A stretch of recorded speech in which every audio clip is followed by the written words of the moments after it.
वक्रतुंड महाकाय सूर्यकोटि समप्रभा निर्विघ्नं कुरु मे देव सर्वकारेषु सर्वदा। पहला सुख निरोगी काया, इसी मकसद से एक छोटा सा प्रयास करने जा रहा हूं मैं आरजे रेक्स फिट जोधपुर के माध्यम से।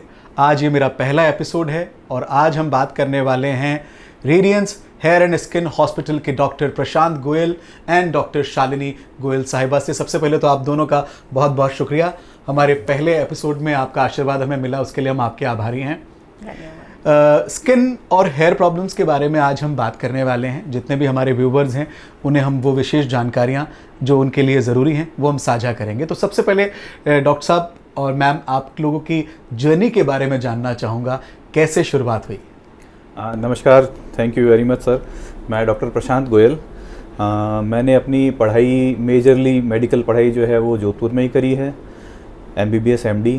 उसके बाद में स्किन स्पेशलिस्ट MD करने के बाद में जो कॉस्मेटिक लेज़र सर्जरी है, हेयर ट्रांसप्लांट है, अलग अलग लेज़र्स की ट्रेनिंग है, एंटी एजिंग कोर्सेज़ हैं, ये मैंने बेंगलोर से, बॉम्बे से, सिंगापुर से, पूना से अलग अलग एडवांस कोर्सेज़ किए।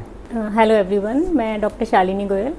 I am a cosmetic laser specialist. मेरी एजुकेशन मेडिकल की SMS मेडिकल कॉलेज जयपुर से पूरी हुई। उसके बाद शादी के बाद मैं जोधपुर शिफ्ट हो गई। जोधपुर आने के बाद मैंने देखा कि यहाँ पर स्किन के लेज़र के लिए कोई भी यहाँ पर सेंटर नहीं था एंड सब पेशेंट्स को बाहर जाना पड़ता था जोधपुर से। ये देखकर मुझे काफ़ी दुख हुआ कि पेशेंट को, क्योंकि स्किन ट्रीटमेंट में सेटिंग्स भी काफ़ी रहती हैं तो उनको बार बार बाहर जाना पड़ता था। तब हमें ये आइडिया आया कि हम क्यों ना अपने जोधपुर में ही एक स्किन का लेज़र सेंटर खोलें, और वहीं से हमारी शुरुआत हुई। That's really great. बहुत सुंदर जर्नी रही है दोनों हस्बैंड वाइफ की। तो सबसे पहले डॉक्टर साहब, मैं आपसे जानना चाहूँगा, स्किन को लेकर सेल्फ मेडिकेशन जो है वो बहुत प्रचलन में है, इस पर आपका क्या कहना है? जी बिल्कुल, इंडिया में बहुत सारी चीज़ें जो हैं, हम सोचते हैं कि स्किन बहुत ही सिंपल है स्किन का इलाज, क्योंकि हमको ऊपरी बीमारी दिख जाती है तो हम ये सोचते हैं कि ये तो ऐसा है, दिमाग से सोचते हैं कोई दाद है। अब दाद हमारे लिए पूरी एक बड़ी किताब है, हज़ारों तरह के दाद होते हैं, लेकिन आम आदमी सोचता है कि इसके लिए मैं मेडिकल से डायरेक्ट दवाई ले लूँ या घरेलू बहुत सारे उपाय कर लेते हैं। और इसके कारण हम डेली बेसिस पे देखते हैं बहुत सारे पेशेंट्स जो हैं वो इरिटेंट रिएक्शन लेके आते हैं। किसी ने लहसुन लगा लिया दाद पे, किसी ने प्याज का रस लगा लिया, कोई डायरेक्ट मेडिकल से स्टेरॉइड ट्यूब लगा लेता है, और जब बीमारी बढ़ जाती है तो मेडिकल ओपिनियन सीख करते हैं। तो ये हमारा दुर्भाग्य है इंडिया में कि यहाँ पे कोई भी इंसान मेडिकल की शॉप पे जाके कोई भी दवाई खरीद सकता है, जो कि दुनिया के किसी हिस्से में पॉसिबल नहीं है, लेकिन हमारे यहाँ पे ऐसा होता है। और फिर स्किन बीमारियाँ जो बढ़ जाती हैं तब वो डॉक्टर से ओपिनियन लेते हैं। तो यह हम कहना चाहेंगे कि आप बिना डॉक्टर की सलाह कोई भी मेडिसिन जो है वो ना लें, स्पेशली जब आपके खुद के शरीर के इतने इंपॉर्टेंट हिस्सों की बात हो तो विशेष थोड़ा सा ध्यान रखें। मैं डॉक्टर साहब आपसे जानना चाहूँगा कि लेज़र का जब भी नाम सुनते हैं तो हमें जेम्स बॉन्ड की फिल्में याद आती है, जहाँ लेज़र से ये कट रहा है वो कट रहा है। आप जो कॉस्मेटिक लेज़र से ट्रीटमेंट करते हैं उसके बारे में थोड़ा हमारे व्यूवर्स को बताएं। बिल्कुल, लेज़र नाम सुनते ही लोगों को लगता है कि पता नहीं क्या होता है लेज़र। लेज़र एक तरह का डिवाइस है जिसमें एम्प्लीफाइड लाइट यूज़ की जाती है। मतलब लाइट की किरणों को स्पेसिफिकली उस प्रॉब्लम वाले एरिया पे टारगेट किया जाता है, उसमें आसपास की स्किन हमारी एकदम सुरक्षित रहती है। इसलिए लेज़र से हमें डरने की आवश्यकता नहीं है। लेज़र में बस ध्यान रखना हमें ये चाहिए कि लेज़र ट्रीटमेंट जब कराएं हम वो कोई डॉक्टर से ही कराना चाहिए, क्योंकि ये एक मेडिकल ट्रीटमेंट है, ये केवल एक डॉक्टर ही कर सकता है। अगर हम बात करें लेज़र ट्रीटमेंट की तो क्या इसका कोई साइड इफ़ेक्ट होता है? नहीं, जैसे मैंने बताया कि अगर आप एक्सपर्ट डॉक्टर से और एक अच्छे स्किन हॉस्पिटल में जाकर लेज़र कराते हैं तब साइड इफ़ेक्ट होने के चांसेस नहीं रहते हैं। लेकिन वही बात है कि अगर आप कोई नौसिखिए या किसी झोला छाप डॉक्टर के पास जा रहे हैं तो शायद परेशानी हो जाती है, और ऐसे मामले कई सामने आते हैं। बेसिकली लेज़र्स का आविष्कार इसलिए हुआ ताकि हम हर स्किन डिजीज़ को टारगेट कर सकें। जैसे लेज़र बेसिकली अलग अलग वेवलेंथ पे काम करता है। एक CO2 लेज़र होता है, वो केवल स्किन को बर्न करेगा और उसके बर्न का जो स्पॉट है वो 0.1 मिलीमीटर तक हो सकता है। एक अगर हेयर रिमूवल लेज़र है तो वो केवल हेयर को हटाएगा, स्किन पे कोई डैमेज नहीं करेगा। कोई क्यू स्विच एंडीआग लेज़र है जो मोल हटाता है तो वो केवल मोल को हटाएगा। तो लेज़र बेसिकली डिस्कवर इसलिए हुआ ताकि हम प्रेसाइसली ट्रीट कर सकें, साइड इफ़ेक्ट्स को हटा सकें, इसीलिए लेज़र बनाएं। तो अगर मैं बात करूं Radiance hair and skin Hospital की, तो यहाँ जो लेज़र मशीन्स हैं वो कितनी एडवांस्ड हैं? मेरे हिसाब से आज की तारीख में हिंदुस्तान में जो भी लेज़र्स हैं वो सब एडवांस लेज़र हमारे पास हैं उपलब्ध। जैसे कि नाम अगर मैं गिनाऊँ तो CO2 लेज़र है, फिर फ्रैक्शनल लेज़र है, फिर Q-स्विच लेज़र है, Q-स्विच Nd:YAG लेज़र है। केवल अगर हम हेयर रिमूवल की बात करें तो हमारे पास में 3 अलग अलग मशीन्स हैं। एक डायोड लेज़र जो गोल्ड स्टैंडर्ड माना जाता है हेयर रिमूवल के लिए, एक सुपर पल्स लेज़र जो कि सबसे एडवांस्ड है हेयर रिमूवल के लिए और सबसे टारगेटेड काम करता है, और एक इंटेंस पल्स लाइट IPL। तो ये 3 मशीन्स हमारे पास में डायरेक्टेड हैं केवल हेयर रिमूवल के लिए। ओके अच्छा, वैसे जनरली हेयर्स को लेकर क्या प्रॉब्लम्स आपके पास ज़्यादा आती है पेशेंट्स की? हेयर्स की बात करें तो हेयर फॉल को लेके बेसिकली तो हेयर फॉल बहुत कारणों से होता है, और ज़्यादातर आम लोग ये सोचते हैं कि यार बाल झड़ रहे हैं, मतलब कोई भी एक तेल लगा लिया या कोई भी एक लोशन लगा लिया तो काम हो गया। तो हेयर साइंस जो है आज की तारीख में, ट्राइकोलॉजी जिसको हम बोलते हैं, वो बहुत एडवांस्ड है। बाल झड़ने के अनेकों कारण हो सकते हैं। फीमेल्स में अलग कारण होते हैं, मेल्स में अलग कारण होते हैं। मेल्स में मेजरली जेनेटिक एंड्रोजेनेटिक एलोपेशिया होता है, फीमेल्स में ज़्यादातर न्यूट्रिशनल होता है। लेकिन आजकल यंग बच्चों में हम देखते हैं जो बच्चे तैयारी कर रहे हैं, 2 साल 3 साल हॉस्टल में रह रहे हैं, PMT की IIT की तैयारी कर रहे हैं, घर से दूर रह रहे हैं, दिन में 12-12 घंटे पढ़ाई कर रहे हैं, धूप उनको देखने को नसीब नहीं होती, तो उनके अंदर डेफिशिएंसी रिलेटेड हेयर फॉल भी काफ़ी देखा जा रहा है आजकल। अच्छा, अगर जैसे हम बात करें कोविड की, तो पोस्ट कोविड भी हेयर फॉल बढ़ा है? जी बिल्कुल, इस बार खासकर जो सेकेंड वेव आई है उसमें पोस्ट कोविड हेयर लॉस काफ़ी हुआ है लोगों को। इसका मेजर कारण जो है वो कुछ इम्यून रिएक्शंस होते हैं जो डायरेक्टेड हो जाते हैं हेयर रूट्स की तरफ, और कुछ न्यूट्रिशनल डेफिशिएंसीज भी हो जाती हैं, जैसे एनीमिया बहुत कॉमनली होने लगा है हेयर जो भी कोविड में एडमिट हुए हैं उनके लिए। जिनका भी CT स्कोर 7 से ज़्यादा आया है उनके अंदर तो बहुत ज़्यादा हेयर फॉल बढ़ जाता है। तो इसके लिए हम कुछ कस्टमाइज ट्रीटमेंट देते हैं जो भी उनकी हिस्ट्री है उसके हिसाब से, और 2 से 3 महीने में usually post COVID hair loss रुक भी जाता है, और जो हेयर लॉस हुआ है वो वापस हेयर गेन भी हो जाता है। हेयर गेन भी हो सकता है, यानी आपके बाल अगर उड़ रहे हैं, झड़ रहे हैं, तो एक तो स्पीड रुक जाएगी और नए बाल भी आ सकते हैं। वैसे डॉक्टर साहब, हेयर ट्रांसप्लांट के बारे में काफ़ी बातें सुनने को आती है कि ये कितना सफल है कितना नहीं है। मैं आपसे जानना चाहूँगा, आपके हॉस्पिटल में हेयर ट्रांसप्लांट के कितने ट्रीटमेंट अब तक हुए हैं? हेयर ट्रांसप्लांट एक प्रोसीजर है जिसमें कि जब हेयर रूट्स जो हैं आगे की, खासकर जो ये फ्रंट का हिस्सा है, इसमें जब हेयर रूट्स नष्ट हो जाती हैं तो हम दवाइयों से उनको वापस स्टिमुलेट नहीं कर पाते, तो हम उसके अंदर फिर हेयर ट्रांसप्लांट करते हैं, जिसके अंदर हम परमानेंट स्कैल्प का ये जो एरिया है यहाँ से हेयर रूट्स को निकालते हैं और आगे शिफ्ट कर देते हैं। जो हेयर लगाए जाते हैं वो नेचुरली ग्रो करते हैं। अब हमको करीब करीब 15 साल हो गए हैं। जोधपुर के अंदर सबसे पहले ट्रांसप्लांट हमने चालू किया था, और 15 साल के अंदर हमने अनेकों मरीज ठीक कर दिए। गिनती अगर हम देखें तो 100 से ऊपर पहुंच गई होगी, जिसके अंदर की हर लेवल के पेशेंट्स हैं हमारे पास में। हमारे पुराने कलेक्टर SP से लेके और नॉर्मल इंसान जो हैं, इंडस्ट्रियलिस्ट हैं, सब तरह के लोगों का हमने हेयर ट्रांसप्लांट किया है। ये प्रोसीजर जी बिल्कुल, और सबसे अच्छी बात यह है कि हमारे यहाँ इसकी रेट जो है वो 100% सक्सेस रेट रही है, और आप देखने के बाद बता नहीं सकते कि इस आदमी को हेयर ट्रांसप्लांट किया हुआ, इतने नेचुरल रिजल्ट्स आते हैं। क्या बात है, क्या बात है। तो अगर आपके भी बाल झड़ रहे हैं या घट रहे हैं, आप भी हेयर ट्रांसप्लांट के बारे में सोच रहे हैं, तो Radiance hair and skin hospital doctor Prashant Goyal और डॉक्टर शालिनी गोयल से आप संपर्क कर सकते हैं। डॉक्टर साहब, हेयर ट्रांसप्लांट के बारे में जब बात करते हैं तो कई बार कॉमन मैन के जहन में ये सवाल आता है कि कितना एक्सपेंसिव होगा इसका ट्रीटमेंट? एक्सपेंसिव अगर हम देखें तो एक अच्छे स्मार्टफोन, एक थोड़े से महंगे स्मार्टफोन से अगर हम कंपेयर करें तो उससे थोड़ी बहुत कमी कॉस्ट आएगी इसकी। तो हाँ, मतलब एक नज़रिए की बात है बस। तो ज़्यादा कॉस्टिंग नहीं आती है इसकी अगर हम नज़रिए की बात करें तो। कई बार लोगों को ये भी रहता है कि हम किसी दूसरे शहर में जाके ट्रांसप्लांट कराएं, उनके लिए आपकी क्या सलाह है? भाई, अगर आप ट्रैवल करके बाहर जाना चाहते हैं, परेशान होना चाहते हैं तो जा सकते हैं। अदरवाइज़ मेरे पास में नागपुर से, सूरत से, चंडीगढ़ से, पूरे राजस्थान में करीब करीब हर शहर से पेशेंट्स यहाँ पे आके ट्रांसप्लांट करा चुके हैं। सक्सेसफुल ट्रीटमेंट आपको यहाँ मिलता है। और फेशियल हेयर की प्रॉब्लम भी लेडीज़ में काफ़ी देखने को मिलती है शालिनी जी, उस पर आपका क्या कहना है? कैसे उसे कंट्रोल किया जा सकता है और क्या ट्रीटमेंट यहाँ पर अवेलेबल है? जी, फेशियल हेयर आजकल एक्चुअली फीमेल्स में एक PCOD एक प्रॉब्लम होती है, जो कि लाइफस्टाइल डिजीज़ है एक तरह की। उसकी वजह से जो मेल में जिस तरह से टेस्टोस्टेरोन हार्मोन होता है वो फीमेल्स में बनने लग जाता है, उसकी वजह से फेशियल हेयर आने लग जाते हैं। या कई बार ये भी होता है कि हम लोग कोई स्टेरॉइड क्रीम बिना डॉक्टर के एडवाइस के लंबे टाइम तक लगाते हैं, तो वो भी एक कारण बन जाता है फेशियल हेयर आने का। बट फेशियल हेयर आने से घबराने की ज़रूरत नहीं है, क्योंकि अभी जैसे कि डॉक्टर साहब ने बताया कि बहुत तरह के लेज़र्स हमारे यहाँ अवेलेबल हैं, और कहीं भी कोई भी स्किन हॉस्पिटल में जाके आप लेज़र ट्रीटमेंट द्वारा आराम से बाल से छुटकारा पा सकते हैं। तो यानी कि फेशियल हेयर प्रॉब्लम का समाधान भी अब आराम से मिल सकता है आपको रेडियंस हॉस्पिटल में। वैसे स्किन पर कई बार मोल या वायरल वॉट ये भी आ जाते हैं, मस्से जिसको बोलते हैं, तो क्या इनका ट्रीटमेंट भी हो पाता है आपके हॉस्पिटल में? जी बिल्कुल।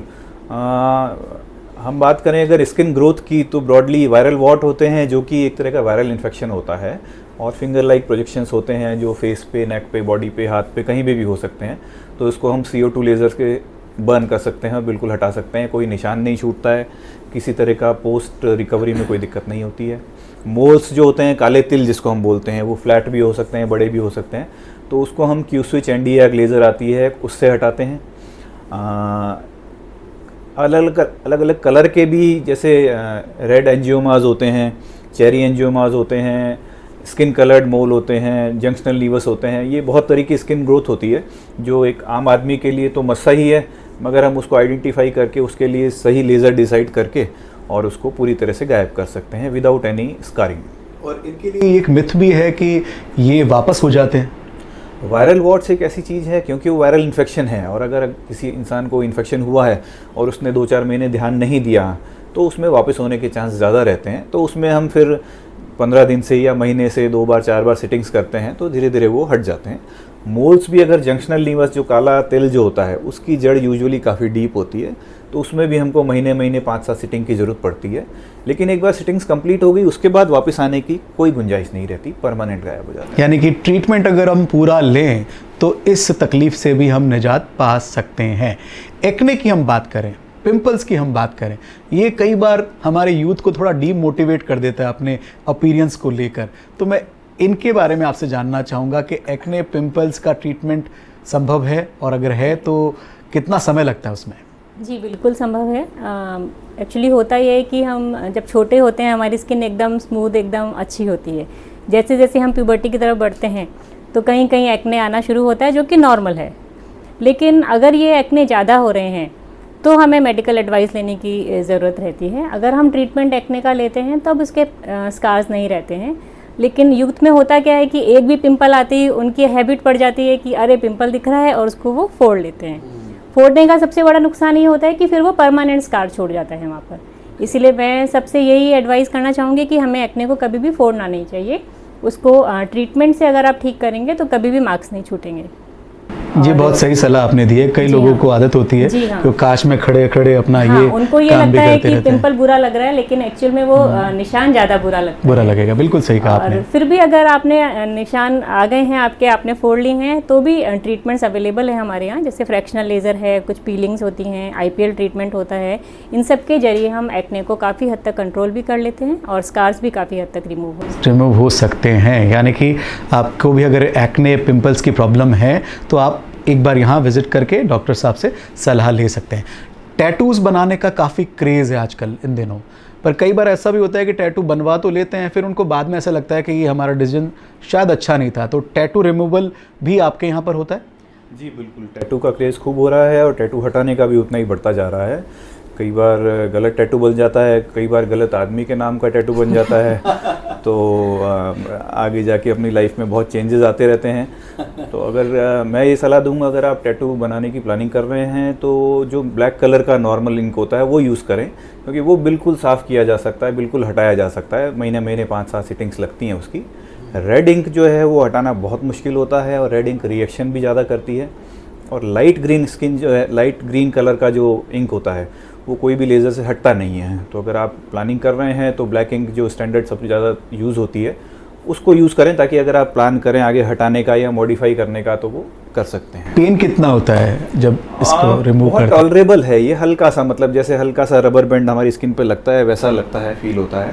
तो मतलब ये कह सकते हैं जितना टैटू बनवाने में पेन होता है उससे कम हटवाने में पेन होता है, लेकिन सिटिंग्स उसमें ज़्यादा लगती है। बन जाता है एक बार में, हटने में हमको महीने 5-7 सिटिंग्स तक ज़रूरत पड़ सकती है। तो टैटू अगर बन गया है, हटाना चाहते हैं, तो वो ट्रीटमेंट भी आपको यहाँ मिल सकता है। फंगल इन्फेक्शन ये एक स्किन का बहुत बड़ा प्रॉब्लम माना जाता है डॉक्टर साहब। तो मैं आपसे सबसे पहले ये जानना चाहूँगा कि फंगल इन्फेक्शन के भी कुछ टाइप्स होते हैं? जी बिल्कुल। फंगस अगर हम हमारी डर्मेटोलॉजी भाषा में बात करें तो ओनाइकोमाइकोसिस होता है जो नेल फंगस होता है, फिर ट्राइकोफाइटन और एपिडर्मोफाइटन जो कि स्किन का रिएक्शन होता है। ट्राइकोफाइटन हेयर के फंगस को बोलते हैं और एपिडर्मोफाइटन जो होता है वो स्किन के फंगस को बोलते हैं। सबसे कॉमन जो है वो स्किन फंगस है। अभी जो उमस का मौसम गया है, उमस के मौसम में बहुत ज़्यादा बढ़ता है ये, और सबसे ज़्यादा सेल्फ ट्रीटमेंट लोग फंगस में ही करते हैं। तो हमारे हिंदुस्तान में हमको करीब 70% 80% बॉडी एरिया इन्वॉल्व हो जाए, इतना ज़्यादा हमको फंगस देखने को मिलता है जो दुनिया में और कहीं नहीं मिलता। उसका कारण ये है कि हम दवाई की दुकान पे जाते हैं, कोई भी एक ऐसी ट्यूब जो एंटी फंगल भी है, एंटी बैक्टीरियल भी है और उसमें स्टेरॉइड भी होता है, वो लगाते हैं। वो लगाते ही आराम आ जाता है और बंद करते ही 4 गुना वापस बढ़ जाता है। तो फंगस अगर आप सस्पेक्ट कर रहे हैं, कई बार हम शर्म के मारे भी अगर अंदरूनी हिस्सों में है तो हम सोचते हैं यार ओपिनियन लें नहीं लें। आप लेट देर सवेर ओपिनियन आपको लेनी ही पड़ेगी, क्योंकि फंगस बिना ट्रीटमेंट के ठीक नहीं होता है। तो सबसे अच्छा है जितना जल्दी ट्रीटमेंट लें, क्वालिफाइड डर्मेटोलॉजिस्ट से ट्रीटमेंट लें, तो यूजुअली 1 से 1.5 महीने में ही फंगस ठीक हो जाता है। बहुत सही बात सर ने कही है। और हमेशा ये नोटिस किया जाता है कि कुछ बीमारियां बढ़ने का कारण ये होता है कि हम एक्सपर्ट से राय नहीं लेते, अपनी इच्छा से ट्रीटमेंट फॉलो कर लेते हैं। मैं पुनः आप सबसे हाथ जोड़कर ये निवेदन करता हूं कि बिना डॉक्टर की सलाह कोई मेडिसिन जो है वो आप ना लें।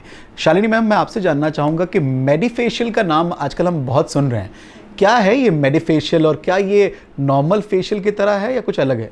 जी बिल्कुल, मेडिफेशियल ये मेडिकल ग्रेड ट्रीटमेंट आप मान सकते हैं इसको।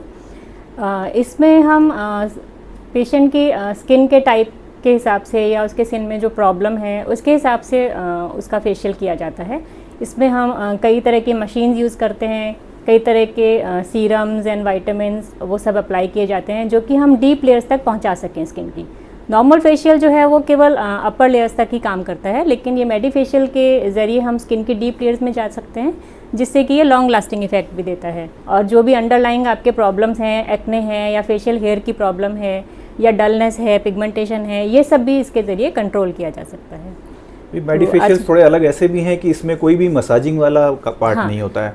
जो रूटीन फेशियल में पैम्परिंग होता है, जिसमें फेस मसाजिंग होती है, वही अगर आप नॉर्मल स्किन है और आप रिलैक्सिंग चाह रहे हैं तो आप सैलून फेशियल के लिए जा सकते हैं, लेकिन आपको मेडिकल ग्रेड फेशियल ज़्यादा लॉन्ग लास्टिंग इफेक्ट देगा और वो आपको आपकी अंडरलाइंग प्रॉब्लम्स दूर करने में बहुत हेल्प करेगा और नेचुरल भी लगेगा मेरे हिसाब से। नेचुरल लगेगा। और मेडिफेशियल में हम अलग अलग मशीन्स यूज़ करते हैं। जैसे सबसे कॉमन मशीन जो है वो इंटेंस पल्स लाइट है, IPL है, जो कि एक्ने कंट्रोल करती है, स्किन पोर्स ठीक करती है, रिजुविनेशन करती है स्किन का, एंटी एजिंग का भी काम करती है, प्लस एक्ने को परमानेंटली ख़त्म कर देती है।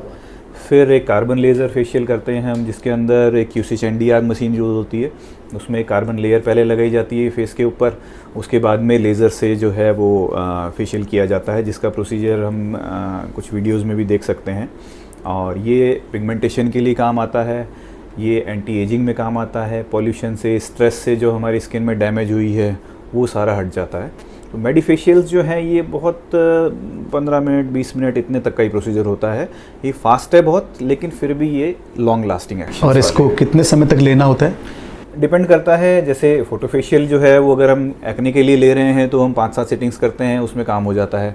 अगर एंटी एजिंग का कोई फेशियल है तो हम 2-3 सिटिंग लगातार लेते हैं, उसके बाद में हम 2 महीने 3 महीने में भी अगर एक बार लेते हैं तो जो एज रिलेटेड चेंजेस हैं वो हम कंट्रोल कर सकते हैं। डिपेंड करता है कि किस तरह की आपकी स्किन प्रॉब्लम है।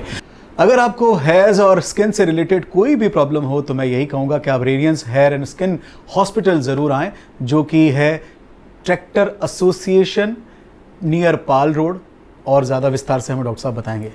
जी, ये पाल रोड पे है हमारा सेंटर जो है। अगर आप गूगल करेंगे रेडियंस हेयर एंड स्किन तो इजीली मिल जाएगा एकदम आराम से। आजकल एड्रेस के लिए सबसे अच्छा तरीका गूगल मैप्स है। और हमको अब करीब करीब 18 साल हो गए हैं। पहले हमारा सेंटर सदापुरा में था, अब 7 साल से यहाँ पाल रोड पे है। हज़ारों पेशेंट्स की हम लेज़र कर चुके हैं। लेज़र्स की बात करें तो 1-1.5 लाख कम से कम प्रोसीजर्स हम पिछले कई सालों में कर चुके हैं। और जो भी हमारे सेटिस्फाइड पेशेंट्स आगे से आगे हमको क्लाइंट्स भेजते हैं तो हमको बहुत खुशी होती है। प्लस आपकी लाइफस्टाइल कैसी है, अगर आपको रात को लेट सो रहे हैं, सुबह बहुत जल्दी उठ रहे हैं, रेस्ट नहीं मिल रहा है आपको, तो आपकी डार्क सर्कल ज़्यादा होंगे। अगर आप रेस्टफुल स्लीप ले रहे हैं और फिर साथ में ट्रीटमेंट ले रहे हैं तो आपको असर ज़्यादा अच्छा आएगा। यानी कि हर तकलीफ के पीछे के कारण को समझना बहुत ज़रूरी है, और मेडिकल साइंस भी यही कहता है कि जब तक आप डीप में जाके उसका मुख्य कारण नहीं पकड़ेंगे, जब तक उसका नींव तक ट्रीटमेंट नहीं करेंगे, तब तक उसका निवारण नहीं होगा। फिट जोधपुर का हमारा ये आज का पहला एपिसोड, जो आज हमने बातचीत की है वो की है स्किन और हेयर से रिलेटेड प्रॉब्लम्स के बारे में। डॉक्टर प्रशांत गोयल साहब एंड डॉक्टर शालिनी गोयल साहिबा का दिल से बहुत बहुत धन्यवाद। आपका वैल्यूबल टाइम आपने हमको दिया, उसके लिए thank you so much. Fit Jodhpur का आज का हमारा पहला एपिसोड आपको कैसा लगा, ज़रूर हमें आपके कमेंट्स, अपने सुझाव भेजिएगा। आप अपने सुझाव हमें rex94.3 myfm@gmail.com पर भी भेज सकते हैं। और आगे और किस विषय के बारे में आप जानना चाहते हैं, कौन सी डिज़ीज़ के बारे में आप जानना चाहते हैं, अगर आप कमेंट बॉक्स में हमें सुझाव देंगे तो हम अगले इंटरव्यू में उस डिज़ीज़ के डॉक्टर, उस डिज़ीज़ के एक्सपर्ट से अगली मुलाकात करेंगे। बहुत बहुत शुक्रिया आप सबका हमारा वीडियो देखने के लिए। अगर वीडियो और हमारा प्रयास अच्छा लगा हो तो इसे शेयर करें, चैनल को सब्सक्राइब करें और इस तरह की जानकारियां साझा करने से पीछे ना रहें। स्वस्थ रहें, मस्त रहें, अपने और अपने परिवार का ख्याल रखें। आप सबको त्योहारों की ढेर सारी शुभकामनाएं।